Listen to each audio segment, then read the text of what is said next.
Yon, magandang araw po sa inyong lahat mga tol. Ngayon po ay September 15, 2025. Ang tanong ni Ramon Tulfo, bakit atat na atat si Marcoleta na maging state witness ang mag-asawang Diskaya? Diyan po natin sisimulan ang ating live streaming sa oras po na ito sapagkat nakakapagtaka nga naman bakit sa lahat po ng mga senador at pinuno pa ng Blue Ribbon Committee noon, siya po yung pinaka-atat na i-place under state witness protection, ito pong mag-asawang Diskaya. Ito ay hindi pa natatapos ang investigasyon. Kumbaga, hindi mo pa alam talaga ang kabuuan ng larawan. Pero ito si Marcoleta, mukhang atat na atat sa pagtatanong nga ni Ramon Tulfo, bakit? Basahin po natin ang post ni Ramon Tulfo 7 hours ago. Binatikos ni Senator Dante Marcoleta si Senate President Tito Soto mismo sa plenary session dahil sa di umano'y pabor na di siya napagbigyan. Nangyari ang pambabatikos dahil sa ayaw ni Soto na pirmahan ang kahilingan ni Marcoleta na mapasa ilalim ang mag-asawang Curly at Sara Diskaya sa Witness Protection Program. Kapag ang akusado ay nasa ilalim ng WPP, siya ay kukunin na state witness at malilibre na ito sa kasong kriminal. Ang tanong, bakit atat na atat si Marcoleta na maging state witness ang mga Diskaya? Yan po ang pagtatanong ni Ramon Tulfo. At ito po yung tinutukoy niya na mistulang pambabatikos dito po kay Senate President Tito Soto. Nangyari po ito noong September 10, 2025. Makatapos pong magbigay ng privilege speech, ito pong si Senador Senador Jinggoy Estrada. Nagkamali ako, sorry naman, naalala ko si Robby Tarosa Pero actually, di naman usapin po ito kung ano ang gender preference ng inaakusahan Ito ay usapin ng flood control anomalies. Kung bakla si Jinggoy Estrada as claimed by Robby Tarosa, wala na tayong pakialam doon. Dapat ang malaman nating katotohanan kung siya po ba ay sangkot o hindi sa flood control project anomalies. Balikan po natin ang manifestation nito pong si Senador Dante Marcoleta, kaugnay po ng hinihiling niya na immunity para sana sa mag-asawang Diskaya. As chairman, I floated the idea na para makatulong po kung merong gustong lumabas na do sa 15 na kasama sa pagdinig, makakatulong po sila ma-identify po lahat ng mga kasabwat sa anomalyang paglalatag ng mga proyektong pang-flood control. Pinload po natin yung idea na kung gusto ninyo. Dito talagang batid na batid po natin na umamin si Rodante Marcoleta kung sino ba talaga ang nagbigay ng idea sa mag-asawang Diskaya. Siya mismo nanggaling sa kanyang pananalita. Pinalutang natin ang idea na gawing state witness or magkaroon ng immunity itong mag-asawang Diskaya. Kaya dito pinapatunayan lamang na meron pong nung una hindi po alam ng publiko na usapan sa pagitan po ng Blue Ribbon Committee at ng mag-asawang Diskaya. Nung tumestigo itong si Curly Diskaya, halatang-halata po natin ang pagsisinungaling niya sa harapan po ng House of Representatives in general sa publiko. Makailang beses po siyang tinanong ng mga kongresista, partikular si Leila de Lima, si Luistro, si Jokno, kung paano nag-come up itong si Curly Diskaya sa sworn statement na yon at sa idea na maging state witness. Sinasabi niya doon na siya po ay nakakapanood lamang ng YouTube. Kaya doon niya lamang nakuha ang idea. Pero iyon po ay malaking kasinungalingan sapagkat dito nga inamin ni Marcoleta na siya po ang nag-float ng idea para po sa pagiging state witness. Ulitin po natin ito. As chairman, I floated the idea na para makatulong po kung merong gustong lumabas na do sa 15 na kasama sa pagdinig, makakatulong po sila ma-identify po lahat ng mga kasabwat sa anomalyang paglalatag ng mga proyektong pang-flood control. Pinload po natin yung idea na kung gusto ninyo, ay kinakausap na po namin ng DOJ, you may be provided by provisional immunity. Of course, pag-aaralan natin kung qualified kayo. Sa nakikita naman namin. Kinakausap na nila ang DOJ. pero hindi pa nila nakukuha yung pag-oo dito. Kasi bakit? Sinabi ni Department of Justice Secretary, hindi pa pwede na maging state witness itong si Diskaya spouses, ano? Balikan po natin yung partikular na pagsasalita diyan nito pong si DOJ Secretary Boying Remulla. Malinaw po na hindi po sila sang-ayon sa gustong mangyari nitong si Rodante Marcoleta. Sa interview po na ito kay Boying Remulla, dito sinabi niya na hindi pa pwede. Sabi nga po sa titulo, SOJ Remulla, hindi pabor na gawing state witness ang mga Diskaya. So, may request na naman po for ILBO ang Secretary of DPWH para po kay dating Secretary Bonoan. Ito po ba ay napirmahan na po natin? Processing. Ano yan? Matatapos yung kaso. Okay. Sir, tapos po sinabi po ni Senator Lacson na sinabi niyo daw po kay Senator Soto na hindi niyo raw po pipirmahan yung request for Diskayas na state witness. Ang pagkano na sa whistleblower act, para ma-include ka dyan, may mga conditions tayo. And isa itong condition talaga kasi nga, given what we know about the case, yung restitution naman. Kasi iba na to, ibang level to. Tsaka, hindi lang yon. Kailangan sabihin ng buong katotohanan. Hindi pwede selective. Kasi mukhang hindi tayo papunta ron. So, I agree doon sa pagsasabi ng katotohanan. Bagamat hindi po tayo abogado, ako po'y nagdi-disagree na bahagi po ng requirements para maging state witness ka ay ang pagbabalik po ng yaman na ninakaw mo if ever. Ano? Maliwanag po sa Witness Protection Act na hindi po yan kasama sa mga requirements. Pero syempre, ang masusunod ay ang Department of Justice kung ikaw ba ay kanilang irerekomenda for state witness protection. Ngunit ang final say po dyan ay ang korte. Kaya nagtataka tayo bakit pine-presume nitong si Senador Marcoleta na agad-agaran okay na yung witness protection para dito sa mag-asawang Diskaya, no? Parang siguradong-sigurado siya. Ito kasi yung mga panahon, mga tol, na siya pa ang chairman ng Blue Ribbon Committee at kontrolado niya talaga ang hearing. Nagkaroon po ng regadon noong September 8, 2025. Tapos may kumalat din pala na fake news na ngayong araw po na ito, magkakaroon po ng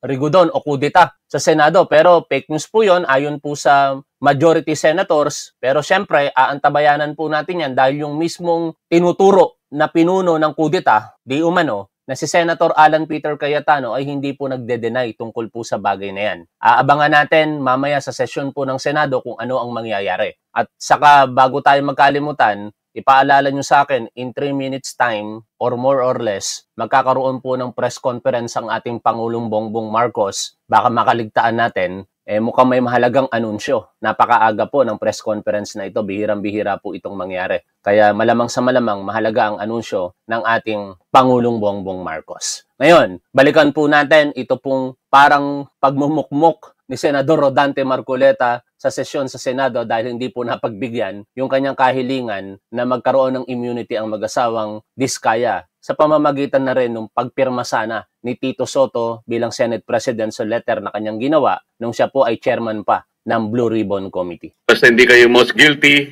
at napakarami pong ibang mga requisites doon, tinignan po natin mabuti. After 1 week, Mr. President, dalawa pong mag-asawa yung Diskaya ang naggawa po ng sworn statement. Pero bago po niya nila gawin yon, ay siniguro ko po na talagang sila ay voluntary na gagawa ng sworn statement. Kaya yung po... Ang malaking katanungan din sa akin dito, bakit sa dinami-dami ng mga kontraktor, nandoon ang Wawo Builders, which is very apparent ang possible na liability nito. Bakit hindi niya inalok ng witness protection din? Yung nakaganon lamang na may-ari po ng Wawo Builders. Pero sinasabi na yun po ay dami lamang. Maaaring dami lamang talaga kasi ultimo pagsasalita halos hindi makapag-explain, makapag-express sa kanyang sarili. Ultimo yung pag-mention ng kanyang karapatan to invoke his rights against self-incrimination, hindi niya mawika ng maayos. No? Yon ang malaking katanungan. Bakit Diskaya ang napili nito pong si Senador Rodante Marcoleta? At in that regard, babalikan natin muli ang post ng chismoso na si Ramon Tulfo.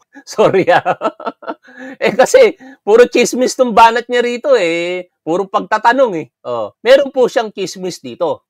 Yesterday, pinost niya po ito past 6 in the morning Ayon po sa kanya, sino daw itong mambabatas na humingi ng 1 bilyong piso sa mga diskaya para ipagtanggol sila sa Blue Ribbon Committee? Ang balita na nakarating kay Ramon Tulfo ay nagkasundo ang mambabatas at ang mag-asawang Curly at Sara Diskaya sa halagang 120 million pesos.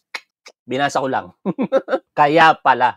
Yan po Nagtatanong muli dito si Ramon Tulfo, sino ang mambabatas? At ang pinag-uusapan na halaga, mga tol, grabe, 1 bilyong piso. Pero ang napagkasunduan daw, 120 million pesos. Kung kanilang emissary, sinabi ko, kailangan sumulat muna sila na talagang gusto nilang magsalita at walang halong pagsisinungaling ito. Yun ang option na gusto nila at narinig nila yung aming pinupload na option na sila'y lumabas bilang isang witness, a state witness. Yun nga po ang nangyari, Mr. President, hanggang sa sila nga ay tumestigo sa komite, dala-dala at binasa nila yung kanilang sworn statement. Nang dahil po doon, Mr. President, ay gumawa kami ng sulat sa ating kalihim ng Department of Justice. At yun nga po ay September 8, 2025. Gusto ko po malaman, Mr. President, ano po mga oras na akala niya mananatili siya bilang chairman ng Blue Ribbon Committee. Pero hindi po yan nangyari. Dahil alam naman natin, September 8, 3 in the afternoon, nagkaroon na ng kudita sa leadership ng Senado at napatalsik bilang Senate President itong si Senator Chis Escudero. Thus, syempre, ang result nga noon ay ang pagkakatanggal ng lahat ng committee chairman, maliban na lamang kung sila ay niretain ng panibagong leadership ng Senado. Sa case niya, hindi po nangyari yon sapagkat kinabukasan, naihalal ng majority bilang chairperson ng Blue Ribbon Committee ang kasalukuyang Senate President pro tempore na si Panfilo Lacson. Po yung status nun sapagkat kayo na po ang pumalit na Senate President by the time. Yes, the proposal and your intention is indeed, yes, it's laudable. We may be able to get state witnesses there, no? Bago natin ipagpatuloy ang pakikinig dyan, babalikan natin yung script, no, noong September 8 dito sa Blue Ribbon Committee. Na tingin ko, it is being orchestrated alone ni Rodante Marcoleta with his staff, syempre. Pero walang alam dito, I believe, ang mga kapwa niya senador. And siguro isa rin to sa turning point kung bakit yung ilang mga senador like Erwin and Rapi Tulfo na bumoto sa pagka-Senate President ni Chis Escudero ay nabuisit. Kasi biruin mo, mga kapwa kayo senador, tapos meron kang pasabog na gagawin sa committee mo nang hindi mo man lang ipinaalam sa mga kapwa mo senador. Kumbaga, siguro pakiramdam pabida masyado ito. Ganun nga yung nangyari. Dahil nung hindi pa natin alam ang katotohanan sa likod ng mga pangyayari na ito, parang talagang pasabog ang mangyayari. Kasi tingnan nyo naman, pakinggan po natin, balikan po natin yung hearing noong September 8. Meron po tayong resource person dito. Ayan, di ba? Na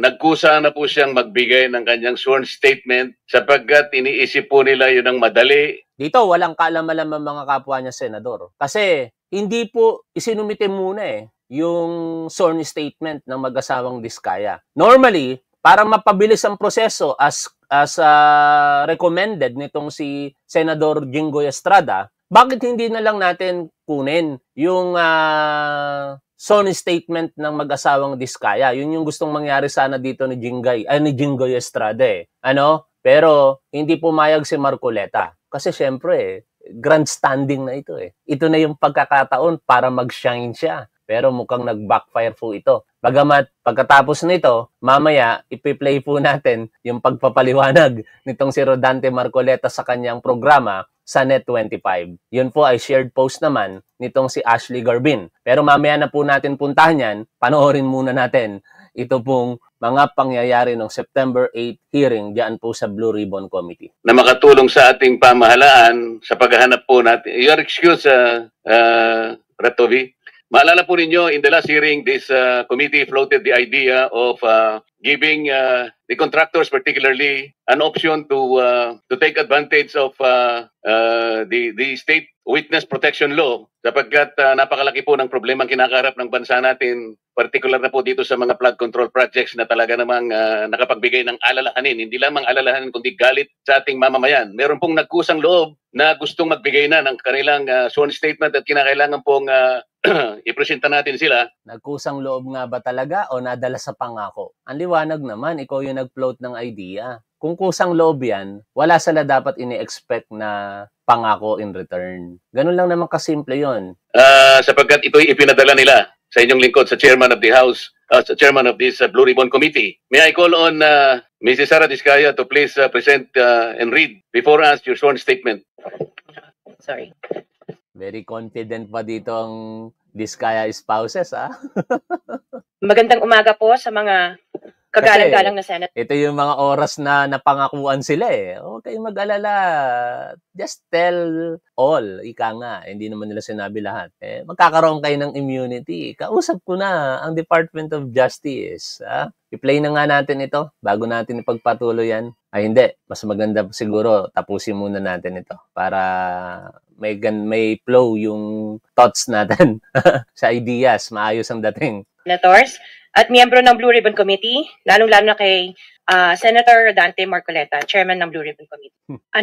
Joint statement ng namin mag-asawa. So I will read partial and then my husband will also read the other half of the sworn statement. So kami si Pacifico F. Diskaya II and Cesara Rowena Diskaya, mag-asawang nasa tamang edad, parehong Pilipino. Baka makalimutan ko, ipauna ko na sa inyo. Itong ginawa ni Marcoleta na pag-suggest na magkaroon ng immunity, itong mag-asawang Diskaya, ito ay kumbaga nagpasama sa kakaharaping kaso nitong Diskaya spouses. Ito ay ibinigay nang sila po ay may panunumpa na ginawa. Sasabihin ang katotohanan at pawang katotohanan lamang. At sa pagbasa ng statement na yan, as observed or evaluated nito pong si Congressman Jinky Luistro, inaamin talaga nila ang kasong plunder dito. No? Maliwanag na pag dumating sa hukuman, ang kasong ito, itong sworn statement nila ay isang uri ng extrajudicial confession for the crime of plunder. Kaya instead na makatulong si Rodante Marcoleta sa mag-asawang Diskaya, pinahamak pa siya. Pinahamak pa sila nitong si Senador Rodante Marcoleta. Kasi talagang pag-amin ito, mga tol. Pakinggan po ninyo. Balikan natin itong kanilang sworn statement. Number one, noong 2003, kaming mag-asawa ay tinayun ang kumpanya na pinangalan namin St. Gerard Construction. Ipinarehistro namin ito sa DTI, nakakuha ng contractor's license at nagsimula na lumahok sa mga pribadong construction projects. Number two, kinalaunan nagsimula na rin kami na lumahok sa mga government projects. Natuklasan namin na hindi naging madali ang trabaho sa mga government projects. Madalas mahirap ang paniningil ng bayad at matagal bago kami mabayaran ng gobyerno. Number 4, hanggang dumating ang pagkakataon, lumapit sa amin ang isang kaibigan na si Voltaire Claveria at inalok kaming magkaroon ng proyekto sa national level gamit ang aming lisensya. Number 5, ipinakilala niya ang sarili niya na nagtatrabaho para sa isang congressman at nangakong kapag nagbigay kami ng pera ay makakakuha kami ng proyekto. Number 6, dahil wala kaming alam sa kalakaran sa pambansang proyekto sa gobyerno, nagtiwala kami at ibinigay ang lahat ng ipon naming mag-asawa. Sa kasamaang palad, niloko lang niya kami. Naglaho siya, dala ang pera naming mag-asawa. Nagpunta kami sa DPWH para i-report ang nangyari, pero hindi nila ito pinansin. Kahit ganon, hindi kami sumuko. Gusto ko pa rin gawin ng tama ang negosyo, kaya patuloy kaming sumasali sa mga biddings sa gobyerno. Sa kalaunan, ang kumpanya namin ay nanalo sa mga bidding sa mga proyekto sa national government sa pamamagitan ng patas na bidding. Ibinuhos namin ang lahat ng aming pagsisikap para maipakita ang kakayahan ng aming Isingit ko lang ito. Walang katotohanan niyang sinasabi nitong si Sara Diskaya Napata sila sa mga bidding na yan. In fact, dito po sa dokumentaryo na ginawa ng ABS-CBN, meron po silang naimbitahang isang kontratista at ibinulgar po nito ang sistema ng panluloko sa taong bayan na ginagawa ng mga Diskaya kasabwat ng mga politikong ganid sa pera. Pakinggan po ninyo ang pahayag dito nitong isang dating kontratista ng gobyerno. Sorry, wala naman palang audio. Pero nung nakita ang mga maleta nila ron sa office nila, talagang nakalinyang mga maleta, mga hand-carry maleta, na yun daw ang lagayan ng pera para sa mga congressman. Maximum daw nun 100 million. Ang sabi pa nga niya sa akin, magpakilala ka sa akin ng kung meron ka sa akin. Gusto niyang makuha lahat yung yung mga projects ng congressman. Ayon kay Bobby, ang ganitong transaksyon nagsisimulaan niya hindi sa pagbuo ng budget, pero sa panahon pa lang ng pangangampanya at halalan. Once na nagbigay ka na sa, parang namuhunan ka na ron sa election Yung campaign donation mo ron yun yung puhunan mo Ang ibibigay sa'yo nung binigyan mo is project. Assured meron kang project at yung project mo protektado.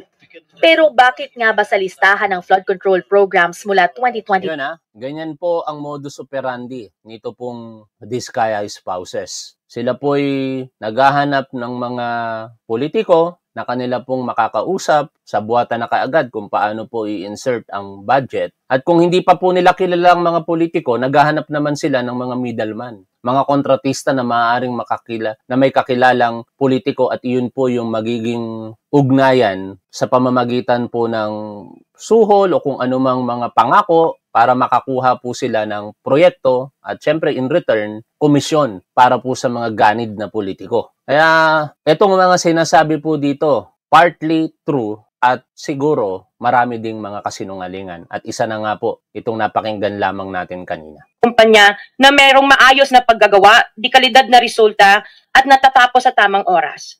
Nagkaroon ng konting tagumpay ang St. Gerard Construction. Kaya minabuti namin mag-asawa na mag-expand at bumuo ng ibang kumpanya tulad ng Alpha and Omega General Contractor and Development Corporation. Interjection, Mr. Chair. What is the interjection? Salamat, Mr. Chair.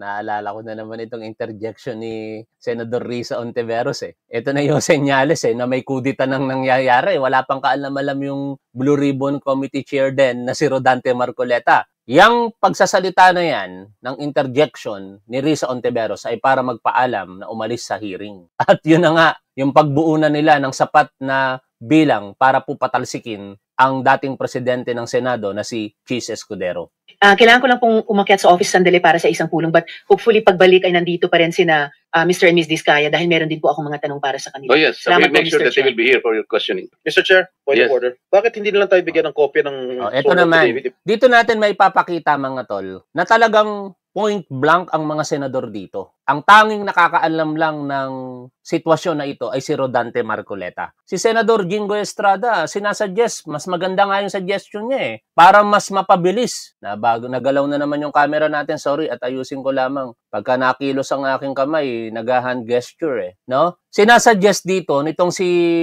Senador Jingo Estrada na ipasa na lamang yung sworn statement para mas mapabilis nga naman. Kasi ang mahalaga lang naman yung pagtatanong di ba? Pero hindi pinayagan ni Rodante Marcoleta kasi it's his time para mag-shine.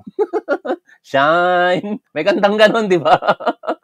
Tuloy tayo rito, Imbis na basahin lang niya so we can para himayin namin yung kanyang sworn affidavit. We'll make sure that all the members will be given a copy, but the chairman is asking them to read it before us for the record. In order to save time, Mr. President, because we've been here since 9 o'clock. We already spent 2 hours and not even one of the senators have asked questions addressed to the resource persons present. I beg the indulgence of the good senator, but it is for the record. This is a sworn statement, at from this statement, kailangan dito sila matanong na mabuti. Proceed. Pakibilisan nyo lang para makatipid tayo ng panahon. Ngunit nung nagsimula ang makilala ang St. Gerard Construction, dumating naman ang panibagong pagsubok. Unti-unti na nagsilapitan ang mga district engineers at mga regional directors ng DPWH at mga chiefs of staff na mga mambabatas na nag-aalok ng mga proyektong sinasabi nilang pondo na mambabatas. Noong una, sinubukan naming labanan ng mga ito sa pamamagitan ng pagre-report sa DPWH at pagpapadyaryo ng mga tiwaling kawani ng gobyerno. Subalit hindi sila natitinag sa mga ito. Sabi nila dapat tanggapin namin ang realidad na dapat kaming magbayad sa mga pambabatas kung gusto po namin magpatuloy na magkaroon ng project sa gobyerno. Kung hindi, binabala nila na matatanggal na sa listahan ang kumpanya namin at hindi na makakakuha ng kahit anong proyekto. Hindi namin ginusto kailanman na mapasama sa ganitong sistema, pero kailangan namin magpatuloy para sa pamilya at mga empleyado namin. Dahil sa aming paglaban sa mga tiwaling bidding, maraming beses naming naranasan na ma-disqualify. Siguro sa mga susunod na minuto Ito na ang press conference na inaantabayanan ng sambayanang Pilipino. Kaya puputulin natin panandalian yung topic natin at makikinig tayo kay Pangulong Bongbong Marcos. Pero habang hindi pa nagsisimula yan, pakinggan muna natin patuloy ito pong mga pahayag ng mag-asawang Diskaya. Ng Bids and Awards Committee ng DPWH na hawak ng mga mambabatas na nagpondo sa proyekto. Dahil naiipit na ang aming negosyo, lumulubog na kami sa lumalaking utang ng kumpanya at peligro sa buhay ng aming pamilya. Napalitan kaming makisama sa kalakaran kahit labag sa aming kalooban. Magandang umaga po, Mr. Chair at kagalang-galang na senators at members. Yung mukha ni Sara Diskaya, very confident, ano? Talagang feel na feel siguro nila rito yung pangako sa kanila. Kaya kung iwa-wind up natin mga tol, sa bilang ng mga senador, 24 sila, hindi naman sila kompleto dyan, kalahati lamang siguro ang nandyan sa loob. Alam na siguro natin kung sino po yung sagot sa katanungan nitong si Ramon Tulfo. Sino daw itong mambabatas na humingi ng 1 bilyong piso sa mga Diskaya para ipagtanggol sila sa Blue Ribbon Committee? Ang balita na nakarating kay Ramon Tulfo ay nagkasundo ang mambabatas at ang mag-asawang Curly at Sara Diskaya sa halagang 120 million pesos. Alam nyo na siguro kung ano sagot dyan, kung sino sagot, di ba? Ng Blue Ribbon Committee, lalong-lalo po kay Senator Rodante Marcoleta. Diretso na. Number 15, 16, paulit-ulit kaming ginamit ng mga nasa pwesto sa sistemang ito. Wala kaming magawa dahil kung hindi kami makikisama, gagawa nila ng problema ang project na na-award sa amin sa pamamagitan ng mutual termination o pagkakaroon ng right-of-way problem na parehong nagdudulot ng hindi matuloy ang implementasyon ng mga proyekto. Matapos naming manalo sa mga bidding, may mga opisyal mula sa DPWS ang lumalapit sa amin para humingi at kumuha ng bahagi niya sa halaga ng proyekto. Ang hinihingi nilang porsyento ay hindi bababa sa 10% at umaabot pa sa 25% na naging kondisyon upang hindi maipit ang implementasyon ng kontrata. Ito ay binibigay namin sa kanila ng cash. Ang bawat transaksyon ay may karampatang voucher at ledger na nagsasaad ng mga araw at kung kailan nila ito natanggap. Ilan sa kanila ay sina Terence Calatrava, former Undersecretary of Office of the Presidential Assistant of the Visayas of the Philippines, Kong Roman Romulo of Pasig City, Kong Jojo Ang of Usbag Ilonggo Party List, Congressman Patrick Michael Vargas of Quezon City, Kong Juan Carlos Arjo Aitayde of Quezon City, Nicanor Nicky Briones of AGA Party List, Congressman Marcelino Marcy Teodoro of Marikina, Congressman Florida Robes of San Jose del Monte, Bulacan, Congressman Leandro Jesus Madroño of Romblon, Congressman Benjamin Benji Agarao Jr., Congressman Florencio Gabriel Bemnoel of Anwaray Party List, Kong Leo de Ode Tariela of Occidental Mindoro, Congressman Reynan Arrogancia of Quezon Province, Kong Marvin Rillo of Quezon City, Kong Teodoro Haresco of Aklan, Kong Antonieta Yudela of Zamboanga Sibugay, Kong Dean Asisio of Caloocan, Kong Marivic Pilar of Quezon City. 21. Mayroon ding mga kinatawa ng ilang politiko na nakikipagtakbo sa amin upang manghingi ng porsyento kapalit ng mga porsyento ng mga proyekto. Ang mga porsyentong ito ay 25% ay ipinipilit sa amin bilang karaniwang kalakaran na wala akong kakayanang tanggihan.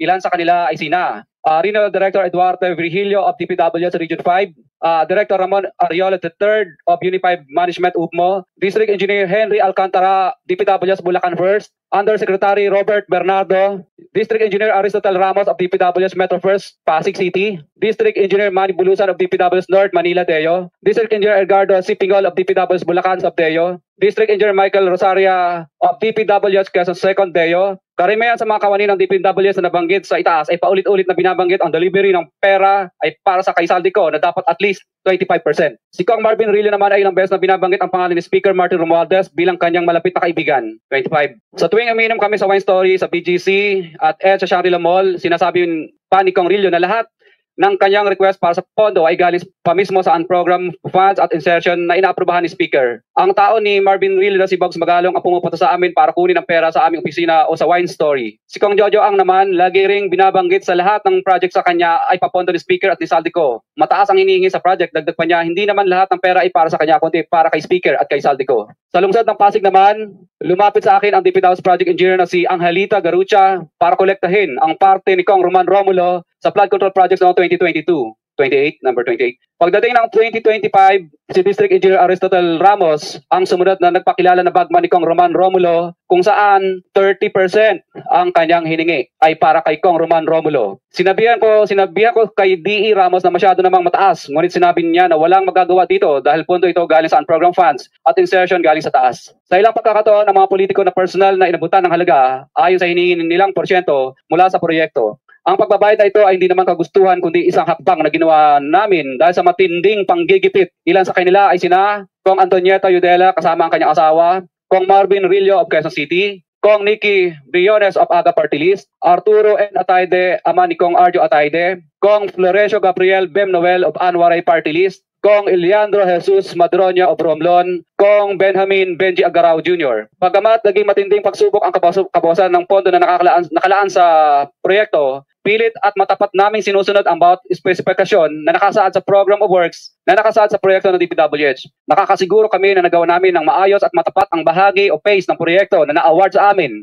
Sa katunayan, hindi kami mababayaran ng DPWH kung hindi ito dumaan at pumasa sa maraming material testing na naaayon sa design ng DPWH. Itong sinasabi ni Curly Discaya at Sara Discaya, half true, half lies po ito eh. Katulad niyan, hindi daw sila mababayaran. Alam naman natin na ang daming kasabwat sa DPWH. Mula po sa approval hanggang sa inspection, kung ito po ba ay okay na, may mga lagay-lagay. Kaya bulag sila, bingi sila, kahit alam naman nila na merong nadidinig, merong nakikita, hindi po nila sasabihin dahil natatapalan sila ng pera. Yun po ang katotohanan dyan. At sa mga binabanggit na mga politiko dito, nag-deny na ang mga politiko na yan. Pero ako sa totoo lang, personal point of view ko dyan, naniniwala akong may mga kasalanan ng mga yan eh. No? Pero syempre, kung sino ang nag-aakusa, sila dapat ang magpatunay. Ang problema lamang dito sa statement na ito ng mag-asawang Discaya, hindi nila sinambit lahat. Unang-una, ang covered lang ng kanilang pagsasabi ng salaysay dito o itong nilalaman ng kanilang salaysay ay from 2022 to 2025. Which is very impossible na wala silang alam o wala silang naging kasabwat from the previous years. Dahil hindi naman maikakaila na maingay ang nasa likod ko at naguguluhan ako. Sorry may basura na naman.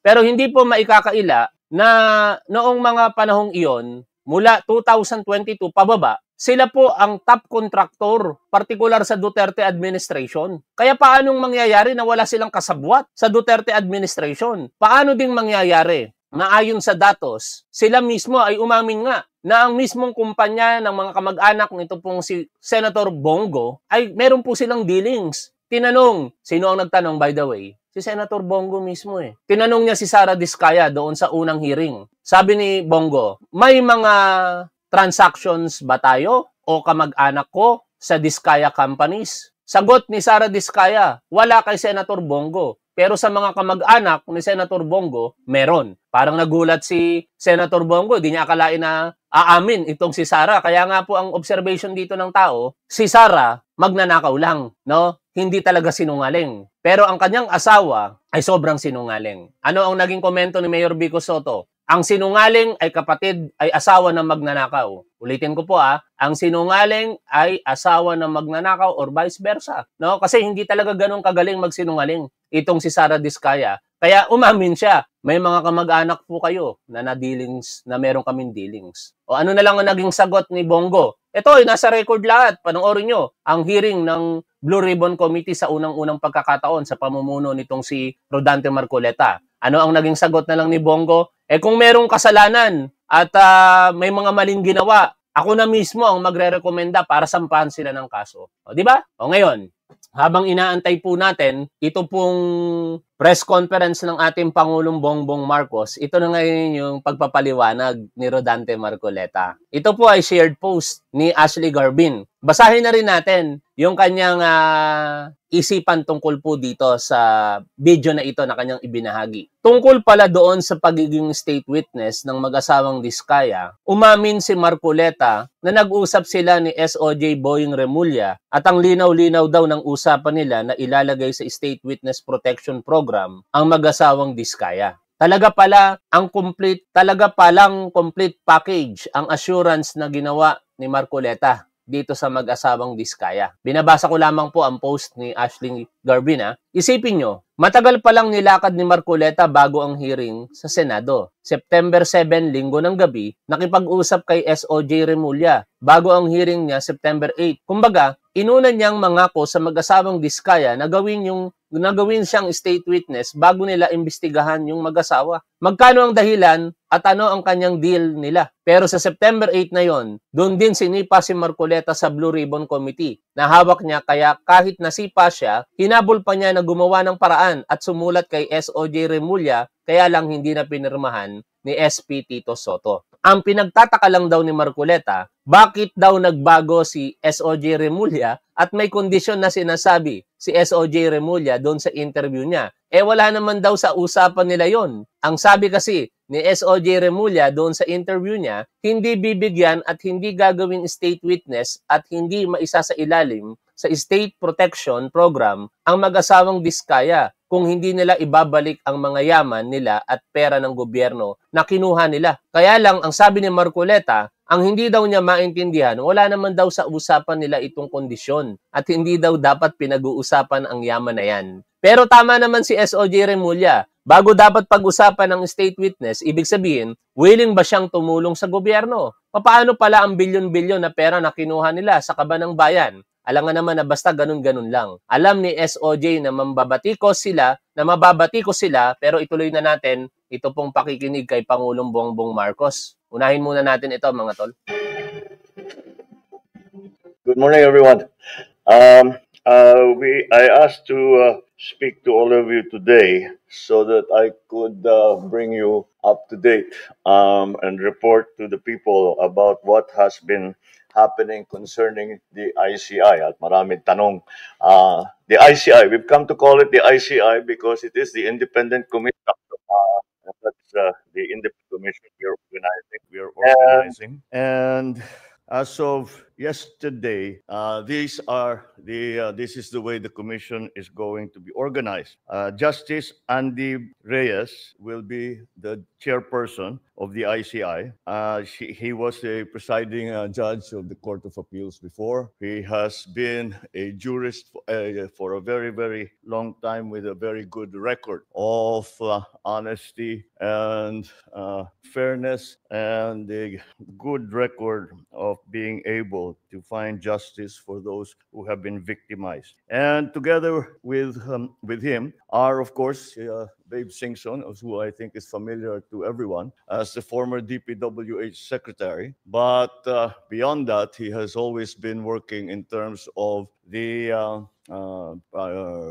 infrastructure. And as a former DPWH secretary, he has a good idea of, shall we say, where the bodies are buried. So that will give us immediately a advantage when we're doing this, when the commission is doing its investigation.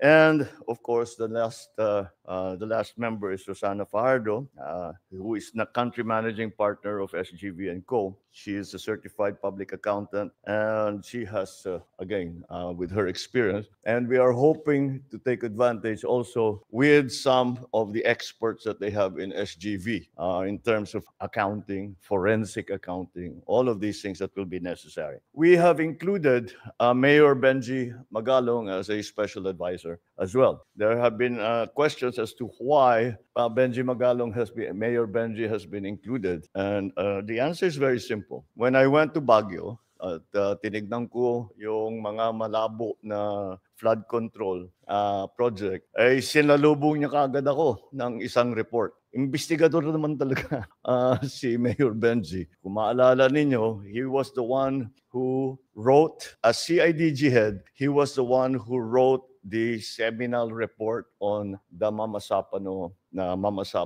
incident. And that was immediately that's when I came to know of him and saw that he has integrity And then again, when I went to Baguio, meron na siyang, being a good investigator, he had a very, very detailed, very good report already. So he's been working on this for a while. So marami siyang mako-contribute. So what are the commission's powers? Well, there was a there was a discussion, of course, as to what were the powers to be granted to the commission. And the debate centered around whether they will have subpoena powers and they can also hold people in contempt. Well, upon discussion, we felt clearly that the subpoena powers were necessary. However, the contempt powers, the power to hold people in contempt, I think was not necessary, simply because this is not a prosecutorial body, this is an investigative body. So what the commission will do is that they will investigate, they will call people in, they will subpoena records, they will conduct hearings, and once they have their findings, they will forward those findings to the proper agency. Should it be the Ombudsman? Should it be the DOJ? If it's an administrative case of government employees, Civil Service Commission, and all of the proper agencies, doon na sila magrekomenda. And if such personalities continue to avoid or not cooperate with the ombudsman or the DOJ, dun sila mako-contempt. So we do not lose that power or capability to hold people in contempt should they not cooperate, should they not respect subpoenas, etc. So yun na ngayon ang ating sitwasyon. We are I'm very encouraged because nung nakausap ko sila, all of them are in agreement that we have to move very quickly and we have to get something done as quickly as possible. Hindi pwedeng mapanis lahat nitong information na binigay ng taong bayan doon sa isumbong mo sa Pangulo. Kaya sabi namin, bilisan na lang talaga ninyo. And that's why they have to meet as often as possible. That is for them to decide. They have already decided to meet today to make the organizational decisions that need to be made, i.e., how the secretariat is going to be organized, what sort of people they need to bring that, where their offices will be, kahit yung mga forms na gagawin para doon sa commission, they have to set that. And when asked how often you plan on meeting, ang sagot sa akin, araw-araw. They will meet every day, and either privately or they will hold I don't know if they plan to hold hearings in public. It's all up to them. What I want to stress here is that the independent nature of this commission. Hindi kami makikialam sa trabaho nila. We will of course be in discussion with them. We will ask them, ano nangyari? What have you found? What are we doing next? Etc. But we are not about to direct them as to how they are going to conduct their investigations. And we are going to leave it up to them. As a matter of fact, in our discussions with them, they also said, may we make suggestions, may we make proposals so as to the procedure for bidding, for all these contracts, para hindi na maulit ito. And we, of course, I said, we're perfectly open to that. What we really want is to fix the system. I was very encouraged because in my meetings with Justice Andy yesterday, sabi niya, we have to make it nothing less than a turning point in the conduct of governance in the Philippines. We have to make a change, and it is a fundamental change in the way that we do business.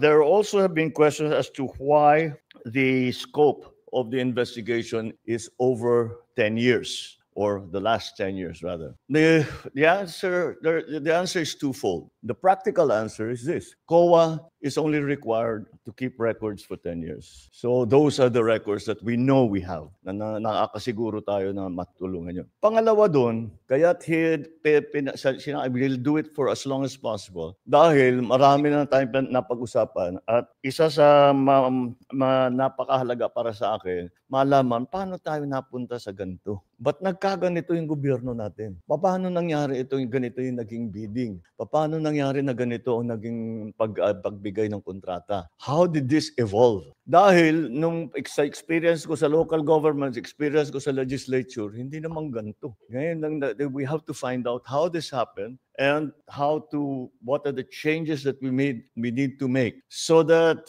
we make this into an inflection point in terms of how government does its business, and to make sure that the funds that belong to the people are well spent and properly spent to the advantage of all of us, to advantage of the economy, to advantage of those who are in danger areas. So that is why the 10-year period. Those are the two reasons, basically, why the 10-year period was specified. To go further, we are actually now, since we have canceled all flood control projects for 2026, those savings, we already put a menu. Kaya para nga, unang-una, kahit na for the budget na sinusulat ngayon, kailangan na maliwanag na mapupunta sa tamang lugar. And so we have made a menu for our legislators to follow and say that all insertions, all changes made can only be made to the benefit of these agencies here. We'll give you this. You can take a picture now, but we will give you a proper image. And they basically cover education, agriculture, health, housing, infra, ICT, labor, social, energy. Pero ibang nature nito. So that is the first step that we are taking. The other step that I was a little surprised to find out was that kapag tinanggal na yung rule na dati na kapag may project ang national government sa isang LGU, pagtapos na yung project, kailangan i-accept nung mayor, kailangan i-accept nung governor, kati barangay captain, kailangan tatanggapin niya, titignan nila. And this is an important safeguard dahil pagka nasa LGU ka, hindi mo naman pinagkikitaan yung project. Kaya ang maliwanag, titignan to talaga na tama na yung kalsada, 8 inches talaga yung konkreto. Pagka may asphalt overlay, makapal talaga yung asphalt overlay. Yung flood control, lahat yan. And so I have instructed the DPWH and for that matter, all of the departments to return that. Tinanggal in the last administration yan yung acceptance. Alala ko nung governor ako, walang natatapos na, walang pwedeng sabihin completed kung hindi accepted ng local government. Babalik natin yun. Tinanggal nila in the last administration. We are putting it back because that is one of the best safeguards that we have. So that is essentially the situation as it stands. We are trying to move as quickly as possible. In the meantime, of course, our attention continues to be directed to the work of government, that the infrastructure development continues, that our education program continues, that our social programs also continue na walang patid. As a matter of fact, we are accelerating them and increasing them. So that's generally the situation. But so now I'll open the floor for questions. Thank you. Thank you very much, Mr. President. The first question will come from Kat Domingo of ABS-CBN. Good morning, Mr. President. Sir, in terms of priorities and focus, how different would the investigation of your independent panel be compared to what we've seen in the House and in the Senate? It will be completely independent.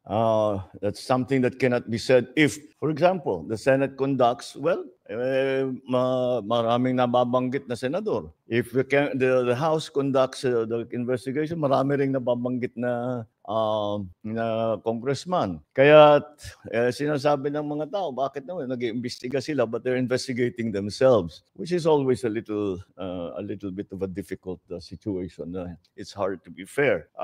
But they are, of course, as I said before, it's their prerogative to conduct such investigations. However, so as to make it very, very clear to people that this is independent. I would like to stress this over and over again. It is an independent commission, and that is why we have taken great pains to make sure that independence is respected, is recognized, and is observed. And that's what we plan to do. And that's the difference, is that we can say, at least this commission can say, they have no ties to any part of government. If you look, they are all out of government. They are all personalities who are out of government, except for Mayor Benji Magalong. And the reason he became a special advisor is because he would have had to give up his mayorship to take on this position. So he chose to keep his mayorship. I don't blame him. But nonetheless, we can use his talents. But that is the specific. That is for us the differences that we can point to show that it is in fact independent. Sir, just a follow-up question. Congressman Toby Tiangco has blamed your cousin, House Speaker Ferdinand Martin Romualdez, as well as former House Appropriations Chair Zaldico, as one of the culprits behind these schemes. Aside from repeatedly mentioning that the panel will be independent, how do you convince the public that your cousin and other allies, both in the House and in the Senate, would not be spared from the scrutiny of this panel? Well, there's only one way to do it, isn't there? They will not be spared. All right. Anybody will say, hindi, wala tayong kinikilingan, wala tayong tinutulungan. Wala namang maniniwala sa'yo hanggat gawin mo eh. So, gagawin namin. All right. Thank you, Mr. President. The next question from Rich Bon, Daily Tribune. Good morning, sir. Good morning. Can you tell us more, sir, about the selection process of the ICI? Were there others po ba that who were considered to join the commission? It wasn't.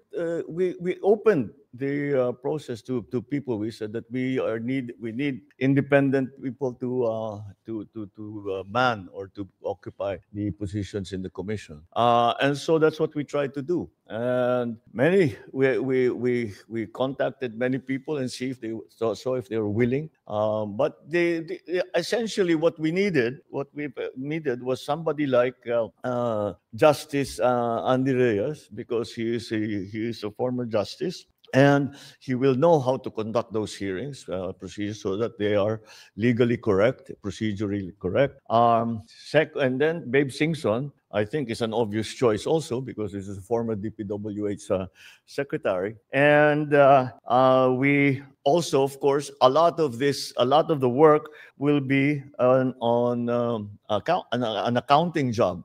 Forensic accounting. So, of course, the expert, Rosana Fajardo from the SGV, will be able to provide that expertise. So I think we've covered all of the important areas that need to be handled. Beyond that, I cannot tell you how the commission will organize itself. I cannot tell you what the secretariat will look like. And the reason I cannot tell you is that these are not my decisions to make anymore. Those decisions will be made by the commission. Next question from Ann Soberano. Mr. President, good morning po. Good morning. Oo. Sir, hindi matatawaran ang track record ni Mayor Benjamin Magalong, lalo na po yung stint niya during CIDG chief siya. Pero may we know your thoughts, Mr. President, in choosing Mayor Magalong as special advisor and investigator ng ICI instead of tapping the NBI and the PNP CIDG? Kasi na-mention niyo po na hindi po kayo magsasama ng politiko po sa commission. Although, special advisor naman po siya, Mr. President. Thank you. Because NBI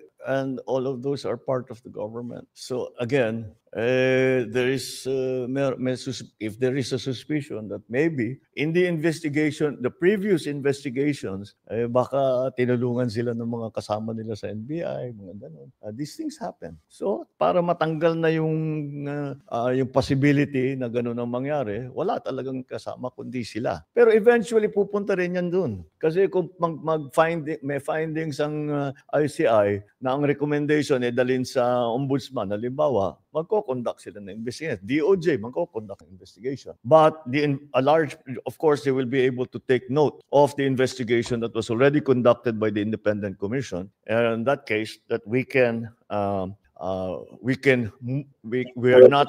they will not, their preliminary investigations will not start from square one, but will continue to build on what has already been found by the ICI. Thank you, Mr. President. Thank you. Thank you, Mr. President. We have two more questions, Mr. President. Sure. From Leth Narcisa, DZRH. Good morning, Mr. President. Ibon Foundation said that billions of fund control funds concentrated in the ruling parties. May we get your comments, sir? Are you aware of it? That is the case in every single how do you say, legislative body.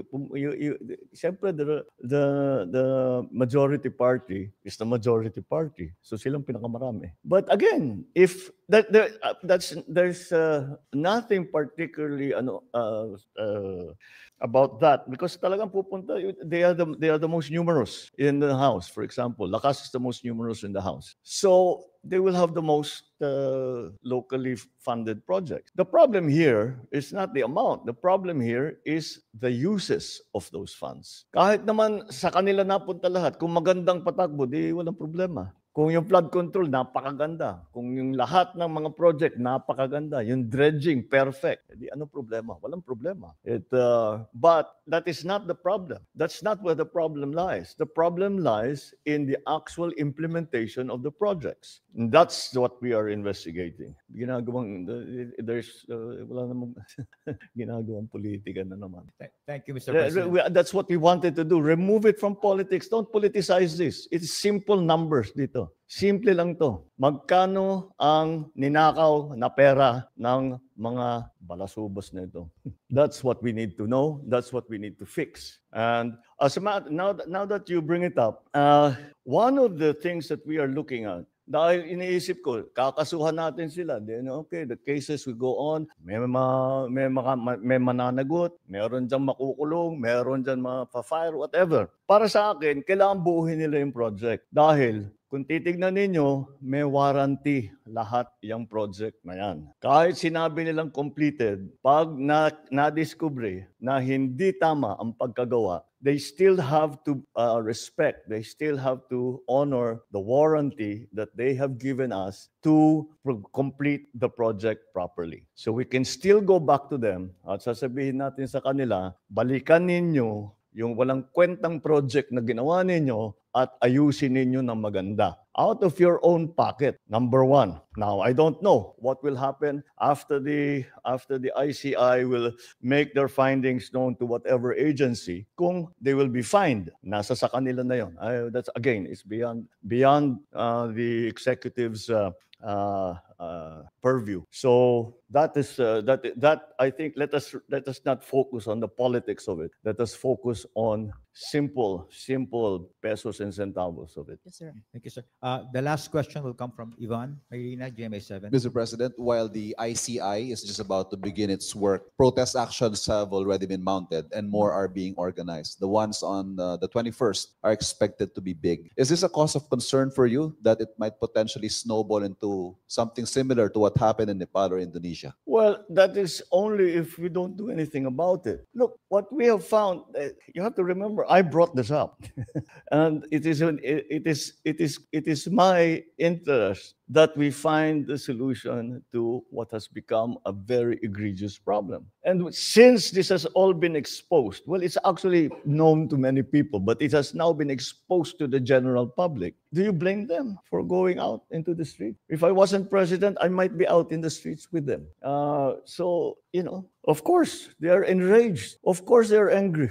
I'm angry. We should all be angry because what's happening is not right. So yes, express it. You come, you make your feelings known to these people and make them answerable for the wrongdoings that they have. Palaman ninyo ang sentimento, palaman ninyo kung paano nila kayo sinaktan. Kung paano kayo ninakawan nitong mga ito. Palaman ninyo sa kanila, sigawan ninyo, lahat, gawin ninyo, mag-demonstrate. Just keep it peaceful. Kasi pagka hindi na peaceful, mahirap na yan. The police will have to do its duty to maintain peace and order. But to show that you are enraged, to show that you are angry, to show that you are disappointed, to show that you want justice, to show that you want fairness. What's wrong with that? I want to show that there's justice. I want to show that there is fairness. I want to hold these people accountable just like they do. So I don't blame them. I don't blame them. Not one bit.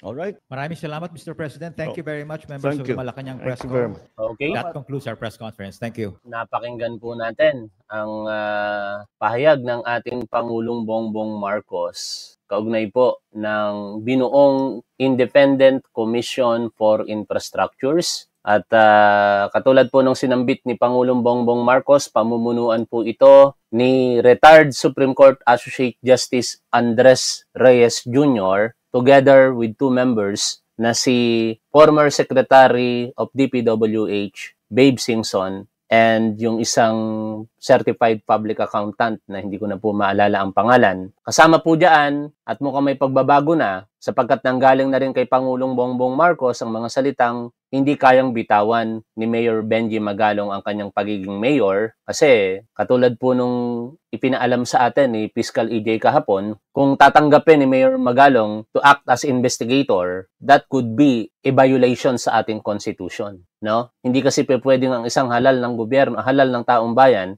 ay magkaroon po ng ibang posisyon either by designation or appointment o kung ano man ang tawag doon habang siya po'y nananatiling nakaposisyon bilang halal ng bayan. Kaya magiging advisor na lamang, I do not know kung yan po ba ay constitutional pa rin. Ito pong si Mayor Benji Magalong considering na marami po siyang alam ayon po sa ating Pangulong Bongbong Marcos. At ngayon, tanggapin nyo na ang katotohanan na si General Nicolas Torre III ay hindi po mapupunta dito po sa ICI. Ito po yung sinasabi ko sa inyo noon pa no? Na ang pagkakatanggal kay General Nicolas Torre is basically sa ginawa ng ating Pangulo based sa hindi magkasundo sila ng NAPOLCOM. Hindi sinunod ni General Torre ang kautusan ng NAPOLCOM. Pero siguro naman hindi tayo pinanganak kahapon para maniwala na yan po ay hindi political. Ang pagkakatanggal kay General Torre is politically motivated at alam nyo naman siguro kung sino po ang mga nasa likod niyan. Kaya sa ngayon, alisin nyo na sa isipan ang pangarap nyo na yan, ang pag-asa. Marami kasi tayong mga manonood, umaasa pa rin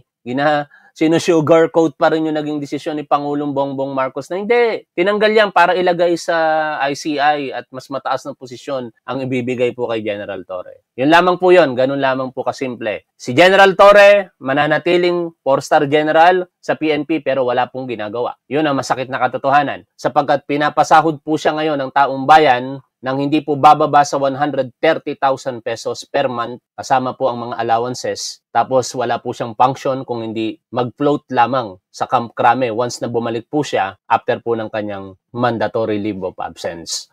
Ngayon, balik po tayo dito po sa paliwanag nito pong si Senador Rodante Marcoleta kung bakit daw po pinili niya ito pong mag-asawang Diskaya o ano bang mga kadahilanan niya para po bigyan sila ng immunity o ipangako niya ang immunity na yan sa Diskaya spouses. Panoorin po natin ito. Kailangan mong palitaw ng ebidensya. Paano mo ngayon mapangangatwiranan na ang dami palang ganitong mga anomalya kung hindi ka kukuha ng natutulong sa'yo. Kaya ko lang naimongkahe na kung sino man po ang gustong nagsalita na, ay nakausap ko na po yung DOJ na nakahanda po silang tulungan kayo. Basta sasabihin po ninyo yung katotohanan at maituro ninyo yung mga taong nasa likod. Mas malalaki sa inyo. Nakausap na daw yung DOJ. Ay, ang tanong, pumayag ba? 'Di ba? Yun ang mahirap dito, mga tol. No? Kaya ang hirap tuloy ngayong isipin na iba yung tinutukoy ni Ramon Tulfo na kinausap ng Diskaya o nag-alok sa Diskaya para tulungan sila kapalit ng 1 bilyong piso na bumaba sa 120 million pesos. Di ko sinasabing si Rodante Marcoleta yon, pero sino pa ba ang ibang mga senador na maaaring mangako ng proteksyon para sa mag-asawang Diskaya? Eto, inaamin na nga po ni Rodante Marcoleta. Ang nangyari nga lang, bumaligtad naman ang DOJ. O yun nga. Akalain mo naman, akalain mo.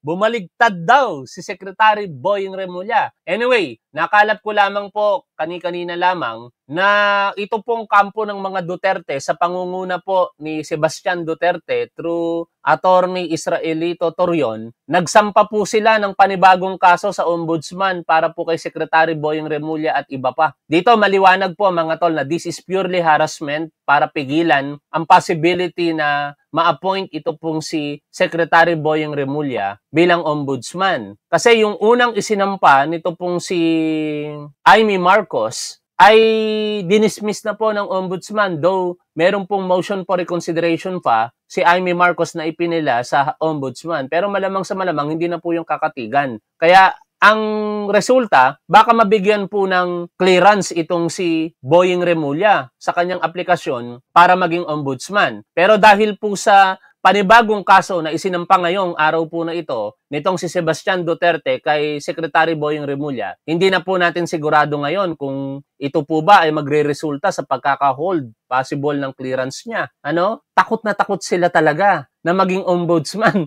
itong si Boying Remulla. Ano ang kadahilanan? Simple lang. Kasi nakikita ko kay Secretary Boying Remulla na hindi po nito sasantuhin ang mga Duterte. Malamang sa malamang, kapag si Secretary Boying Remulla ang mapili bilang ombudsman, masasampahan ng kasong kriminal itong si Sara Duterte. Yon ang pilit na pinipigilan ni Senador Amy Marcos at ngayon ng acting mayor na si Sebastian Duterte. O ituloy po natin ang pakikinig sa paliwanag dito nitong si Rodante Marcoleta. Ito yung nakakapagtaka eh. Opo. Kausap ko ang Secretary ng Department of Justice linggo.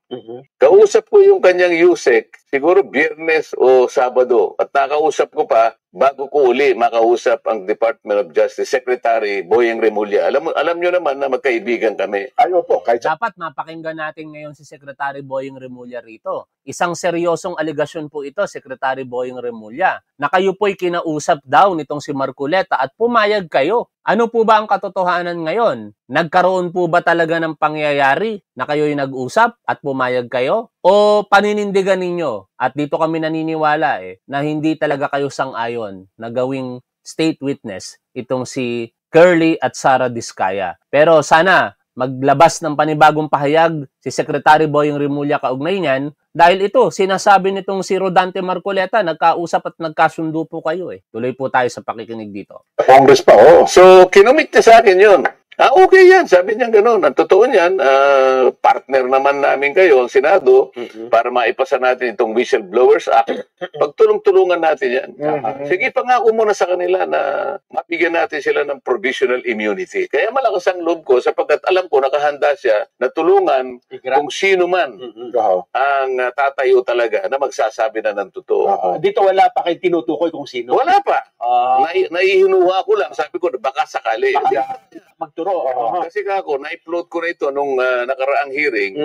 Baka kako merong at saka sa programa ito, Sen, noong Biyernes. Baka merong magkusa. Kailangan nakahanda ako. Kaya nga, tumawag na ako sa iyo. At mabuti naman kako, tumawag ka na rin sa akin. Para makonfirma natin na magkaugnay tayo sa layo ng ito.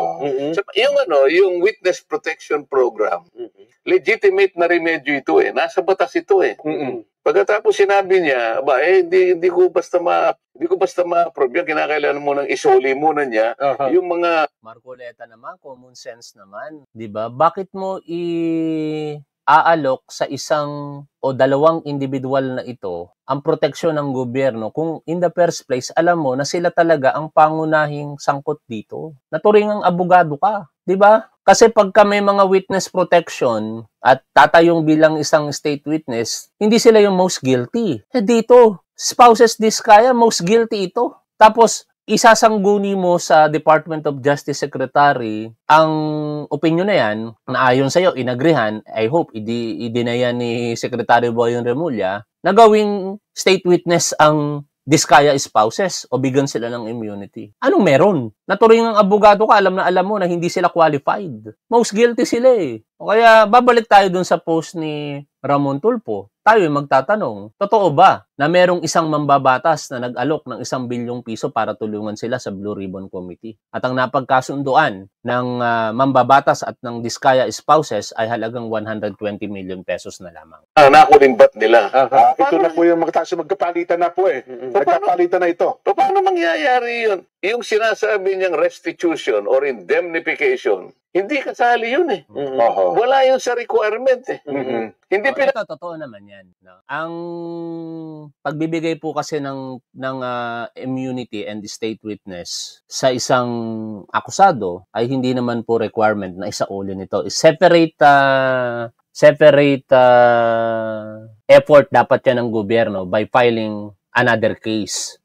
At sa punto na yan, hindi tayo abogado eh. No? Kaya, syempre, wala tayong legal na standing or moral ascendancy para pag-usapan ng mga bagay na ito. Kaya, gamitin na lang natin yung post ng alagad ng batas. Tagalog naman po ito at tingin ko dito, paniwalaan po natin. No? Ito kasi talaga yung nararapat eh. Pagdating po sa pagtatalaga bilang state witness sa isang akusado o napagbibintangan pa lamang. Basahin po natin ito, share ko lamang po sa inyo. Post mula po sa Alagad ng Batas Facebook page. Statement of Senate President Vicente Soto III. Hindi naman pwedeng makakuha sila ng proteksyon ng gobyerno pero ang dami nilang nakuhang pera ng bayan. Unfair sa mga kababayan natin yon. Ang kailangan para maging state witness ka, ibalik mo ang ninakaw mo, magsabi ka ng totoo. Iba ang sinabi sa Senado, iba ang sinabi sa House. Sabi nga ni Mayor Vico Soto, sinungaling sila, hindi ganun kadali ang hiling nila. This is legally incorrect. No? Na sabihin na para maging state witness ka, dapat ibalik mo muna ang ninakaw mo. Ito po ang kadahilanan. Basahin po natin. Maikli at malinaw. Kung state witness ang usapan, may 2 pintuan sa batas. Una, ang pag-discharge ng akusado para gawing testigo sa ilalim ng Rule 119, Section 17 ng Rules of Court. At ikalawa, pagpasok sa Witness Protection Program or WPP ng DOJ sa ilalim ng Republic Act 6981. Mahigpit ang pamantayan, hindi ito pabor-pabor o automatic. Tama ba ang pahayag na yan? Bahagi na tama. Hindi madali maging state witness. Kailangan maipakita sa korte or DOJ na una, absolutely necessary ang testimonya. Ibig sabihin mga tol, walang ibang malakas na ebidensya, kaya kinakailangan nga yung testimonya niya para talaga mahatulan yung inaakusahan.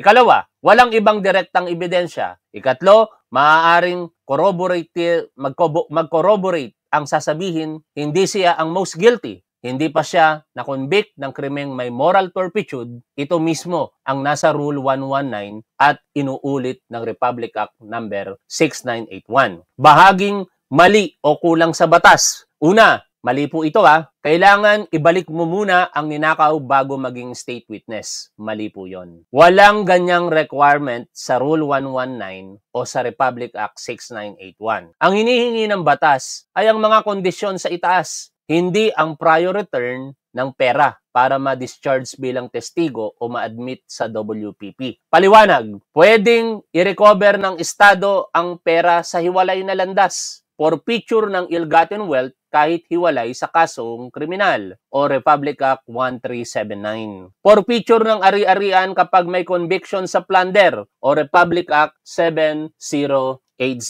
Pero hindi nakatali dito ang pagpasok bilang state witness. Sa Republic Act 6981, obligasyon ng testigo na sumunod sa legal obligations and civil judgments. Kahit sa mga kasong suhulan, ang Presidential Decree 749 na nagbibigay ng immunity sa bribe givers para tumistigo laban sa tiwaling opisyal, hindi rin nagtatakda na ibalik mo muna bilang kondisyon. Nakalista ang mga dapat mag-concur or necessity bago sa estado ang impormasyon, mag-corroborate at walang prior conviction for moral turpitude, pero walang restitution first clause. Ikalawa, hindi pwedeng bigyan ng proteksyon ang mga nakakuha ng pera ng bayan. Sa batas, pwedeng ma-admit sa WPP kahit makilahok sa krimen o nakilahok sa krimen, basta't hindi siya ang most guilty. Mahalaga ang testimonya at natutugunan ang ibang rekisitos. Mismong Section 10 ng Republic Act 6981 ang nagsasabi nito. Ikatlo, iba ang sinabi sa Senado at House, sinungaling sila.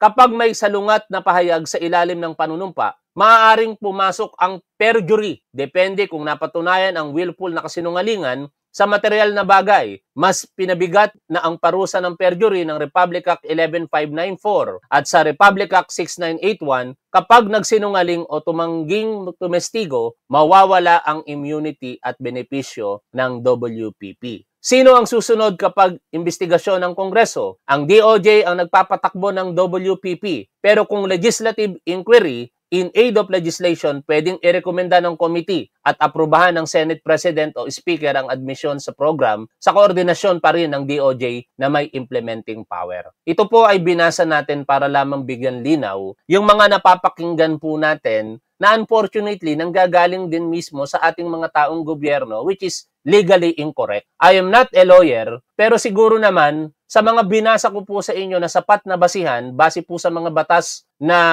pinagkukunan, ay tama po ang ating paniniwala. Again, hindi po tayo abogado, pero it doesn't mean na hindi po tayo nakakaunawa kapag nabasa po natin ang batas. Ngayon, balikan na po natin ang naging hearing sa nakalipas po na Impracom inquiry sa House of Representatives kung saan mapapatunayan talaga natin na ito pong si Curly Diskaya ay asawa ng magnanakaw. Sinungaling kasi. Pakinggan po ninyo ito mga tol. Involves billions of pesos. Mr. Diskaya, significantly under the law, if it is 50 million and below, the case is violation of Anti-Graft and Corrupt Practices Act. But if the case is more than 50 million, it constitutes violation of anti-plunder law. I want you to realize violation of anti-plunder law is punishable by life imprisonment and it is a no-bail offense. Which means if information will be filed by the Sandigan against you and your other co-accused during the entire period of hearing, kayo pong mag-asawa and the rest of the co-accused ay makukulong at mapapahiwalay sa inyong mga anak. Do you realize that? Your Honor, lahat po ng project po namin ay nakuha po namin sa public bidding. Mr. Chair, can we please direct the resource person to be responsive to the question? Please be responsive, Mr. Diskaya. Your Honor, lahat po ng project namin ay nakuha po namin sa public bidding. Mr. Chair, for the guidance of the resource person, I will repeat the question. Earlier, ang sabi po ni Mr. Diskaya, to this time ay pinatototohanan pa rin niya ang nilalaman ng kanyang sinumpaang salaysay. Ang ipinapaliwanag kasi dito nitong si Congresswoman Luistro, nauunawaan mo ba na ang mga pahayag na ginawa mo sa sworn statement na yan ay pag-amin sa isang krimen na plunder? At ang kaparusahan po nito, ayon kay Congressman Luistro, ay life imprisonment pero by law, that is reclusion perpetua. At wala po itong piyansa kapag malakas ang ebidensya habang dinidinig ang paglilitis. Mukhang hindi po naiintindihan. O, dahil huli na siya, kaya sinasabi niya na lamang na nasa ayos daw po ang kanilang bidding. Anyway mga tol, nadidistract ako dito sa audio ng House of Representatives, magulo. Yun lamang ang ating pag-usapan muna sa ngayon at maraming salamat sa patuloy po ninyong suporta sa ating gobyerno, sa ating Pangulo at sa ating programa.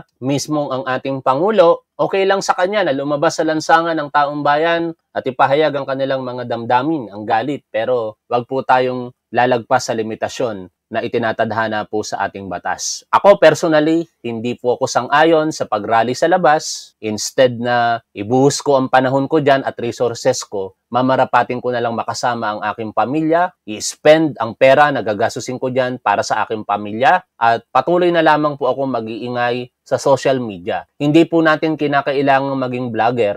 It happens lamang na ako po'y vlogger, pero inuulit ko, hindi po natin kinakailangang maging vlogger para po maglabas po tayo ng pahayag sa ating mga social media accounts. Kayo na mismo, humarap po kayo sa camera, kunin po ninyo ang cellphone ninyo, itutok ninyo sa inyong sarili, ipahayag ninyo ang galit ninyo sa mga balasubas na mga politiko at mga taong sangkot sa flood control projects na ito ayon sa ating Pangulo at i-post po ninyo sa inyong mga social media accounts. Ipashare po ninyo sa inyong mga kaibigan, kamag-anak, ipakalat po ninyo sa inyong sariling mga kaparaanan. Pero kung gusto nyo talagang lumabas at magpahagiyag ng inyong galit, siguraduhin nyo lamang na kayo po'y susunod sa batas. Otherwise, nagpapaalala ang ating Pangulo na kikilos ang ating kapulisan, ang security forces ng ating gobyerno to maintain peace and order. Maraming salamat po sa inyong lahat. Shout out po sa 728 watching and 1,600 plus na natitira. Umabot tayo ng mahigit 2,000 manonood kanina. Salamat po sa inyong lahat. Lagi po nating tandaan kung ano po ang tama at dapat doon po tayo. Keep safe. See you always. Bye for now, mga tol.